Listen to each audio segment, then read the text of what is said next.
Iran imeonya na kusema kwamba sasa kunakoelekea ni kwenda kulisambaratisha kabisa jeshi la Israel.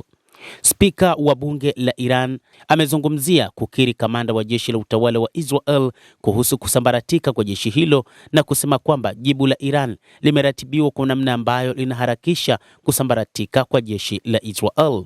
Hii ni baada ya mkuu wa jeshi la Israel IDF Eyal Zamir kusema kwamba hali katika jeshi lao si nzuri na wanahitaji idadi ya wanajeshi wengi zaidi ambao wanatakiwa kuingia jeshini. Mohamed Bakir Kalibaf aliandika katika ukurasa wake wa mtandao wa kijamii wa X kwamba kamanda wa jeshi la Israel amesema katika mkutano wa baraza la mawaziri, ninainua bendera 10 nyekundu, jeshi la Israel litajiangusha lenyewe. Kalibaf ameeleza kuwa utawala wa Israel kwa kuzidisha mvutano na kushambulia miundombinu ya viwanda vya Iran unataka kupuuza tahadhari hizi na kurejesha hali ya kujiamini kwa baraza lake la mawaziri na jeshi hilo lililoungwa mkono na Marekani kwa kufanya jinai nchini Iran. Amesema kuwa jibu la Iran limepangwa ili kuhakikisha wanasambaratisha jeshi la Israel na wanaendelea kulisambaratisha. Hata hivyo, kiongozi mkuu wa IDF Eyal Zamir, licha ya kukiri kwamba wanahitaji wanajeshi kutokana na kwamba wana uhaba wa wanajeshi wakati huu, lakini hakuelezea uhalisia wa mambo kwamba idadi hiyo ya wanajeshi walienda wapi, licha ya kwamba Iran inaamini iliwaua karibia wanajeshi 1300 wa Israel na kwamba baadhi ya wanajeshi wengine waliuawa huko nchini Lebanon katika operesheni inayoendeshwa na kundi la wapiganaji la Hezbollah katika kile walichosema kwamba ni katika mapambano dhidi ya kulipa kisasi kuuawa kwa kiongozi mkuu wa Iran Ayatollah Al-Khamenei. Hata hivyo, licha ya kuingia vitani kwa kundi la wapiganaji la Hezbollah, lakini kundi jingine la wapiganaji la Ansarullah wa Yemen kwa maana ya Wahouthi nao pia wameendeleza mashambulizi kwa kurusha makombora ya ballistic nchini Israel. Na hivyo wakati huu Israel inapigwa pande tatu. Israel inapigwa kutokea Yemen, Israel inapigwa kutokea Iran, lakini pia inapigwa kutokea Lebanon. Vikosi vya jeshi la Yemen vimetangaza kwamba vimeshambulia shabaha nyeti kusini mwa Palestina inayokaliwa kwa mabavu kwa makombora ya ballistic.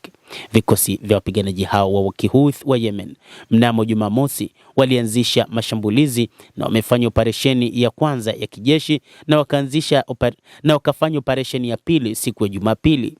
Taarifa yao ilieleza kwamba kwa utekelezaji wa kile kilichosemwa katika taarifa ya awali ya jeshi la Yemen kuhusu kuingilia kati moja kwa moja kijeshi ili kuunga mkono Jamhuri ya Kiislamu ya Iran na kambi ya wapiganaji nchini Lebanon, Iraq na Palestina, na kwa kuzingatia kuendelea mashambulizi ya kijeshi yanayolenga miundombinu na kufanya uharibifu wa mauaji dhidi ya ndugu zetu huko Lebanon, Iraq, Iran na Palestina, tumefanya operesheni yetu ya kwanza ya kijeshi kwa kurusha makombora ya ballistic dhidi ya malengo nyeti. Ilitolewa taarifa hiyo na uongozi wa Kihouthi kupitia Brigedia Jenerali Yahya Saree, msemaji wa kijeshi wa Wahouthi wa Yemen.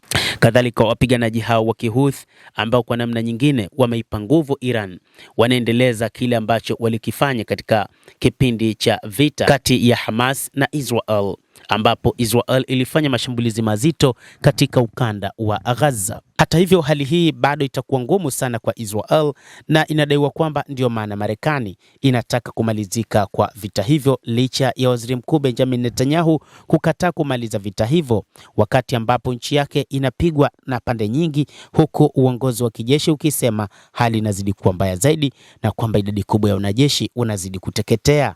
Na ndicho alichokisema kiongozi wa jeshi la IDF Eyal Zamir kwamba hali inazidi kuwa mbaya na kwamba wanahitaji idadi kubwa ya wanajeshi na kwamba idadi yao inazidi kupungua. Endelea kutufuatilia mtazamaji, lakini ni kusihi usisahau kulike, usisahau kucomment. Kadhalika usisahau kusubscribe channel yetu hii ili upate habari hizi kwa mapana kupitia The World News. Mimi ni Adam Hussein, endelea kuwa nasi wakati wote, endelea kutufuatilia.